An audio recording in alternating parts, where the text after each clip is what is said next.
अक्सर जब आप बाहर जाने के लिए ओला उबर कैब को बुक करते होंगे और उनके बढ़े हुए किराए को देखकर आपको गुस्सा भी आता होगा, पर अब आपको ये गुस्सा नहीं आएगा क्योंकि सरकार ने कैब एग्रीगेटर कंपनियों के लिए नई गाइडलाइंस जो जारी कर दी हैं। ओला उबर पर सरकार ने कसी नकेल। अब ज्यादा किराया नहीं वसूल सकती कंपनियां। सरकार ने जारी की गाइडलाइंस।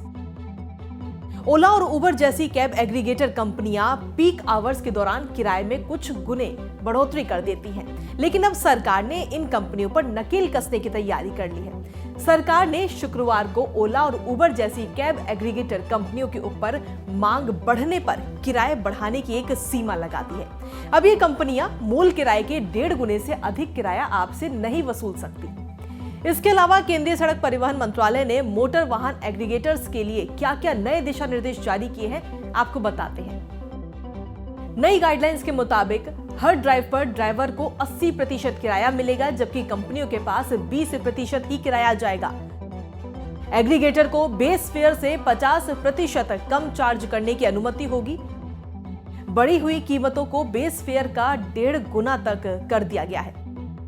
कैंसिलेशन फीस को कुल किराया का 10% किया गया है, जो राइडर और ड्राइवर दोनों के लिए 100 रुपए से ज्यादा नहीं होगा।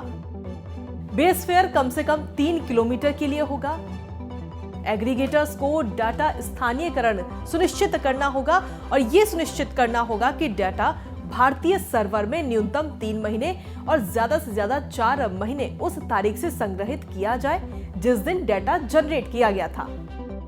डाटा को भारत सरकार के कानून के अनुसार सुलभ बनाना होगा, लेकिन ग्राहकों के डाटा को यूजर्स की सहमति के बिना शेयर नहीं किया जाएगा।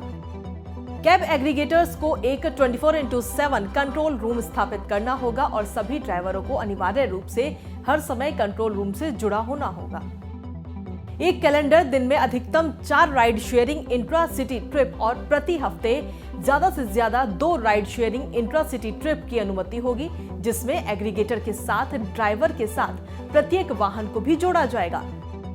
इसके अलावा राज्य सरकार सरकारी खजाने के लिए नोटिफिकेशन के माध्यम से कुल किराए का 2% या उससे अधिक टैक्स वसूल सकती है। केंद्रीय सड़क परिवहन मंत्रालय के द्वारा जारी नई गाइडलाइंस में खास तौर पर ग्राहकों की डेटा सुरक्षा, ग्राहकों की सुरक्षा, किराया कम करना, इन तमाम बातों का ध्यान रखा गया है। ग्राहकों की सुरक्षा के अलावा इन गाइडलाइंस में ड्राइवर्स का भी खास ध्यान रखा गया।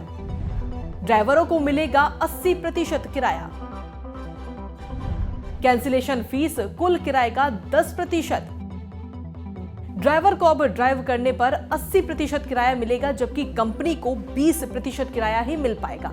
वहीं कैंसिलेशन फीस कुल किराए का 10% होगी, जो राइडर और ड्राइवर दोनों के लिए ज्यादा से ज्यादा 100 रुपए से ज्यादा नहीं होगा।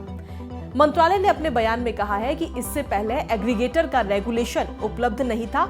अब इस नियम को ग्राहकों की सुरक्षा और ड्राइवर के हितों को ध्यान में रखकर बनाया गया है, जिसे सभी राज्यों में लागू किया जाएगा। आपको बता दें कि उबर और ओला दोनों ही बाजार में बड़ी हिस्सेदारी रखते हैं। अप्रैल और मई के लॉकडाउन महीनों के दौरान कोविड-19 महामारी के कारण ओला और उबर का कारोबार पूरी तरह से रुक गया था। 2019 में उबर ने एक सप्ताह में 1,40,00,000 राइड्स की सुविधा का दावा किया था, जबकि ओला ने कथित तौर पर एक हफ्ते में 2.8 करोड़ राइड्स देखी थी। ऐसे में केंद्रीय सड़क परिवहन मंत्रालय का ये कदम अहम इसलिए भी हो जाता है क्योंकि लोग कैब सेवाएं देने वाली कंपनियों के अधिकतम किराए पर लगाम लगाने की काफी लंबे समय से मांग कर रहे थे। आपको बता दें कि ये पहली बार है जब भारत में ओला और उबर जैसे कैब एग्रीगेटर्स को रेगुलेट करने के लिए सरकार ने दिशा निर्देश जारी किए हैं। सरकार द्वारा जारी इन गाइडलाइंस को लेकर आपकी क्या कुछ राय है, हमें कमेंट करके जरूर बताइए। हमसे जुड़े रहने के लिए हमारे YouTube चैनल को सब्सक्राइब करें और नई वीडियो की नोटिफिकेशन के लिए बेल आइकॉन को दबाएं। अगर आप ये वीडियो Facebook पर देख रहे हैं तो लाइक जरूर करें और ज्यादा से ज्यादा शेयर करें। धन्यवाद।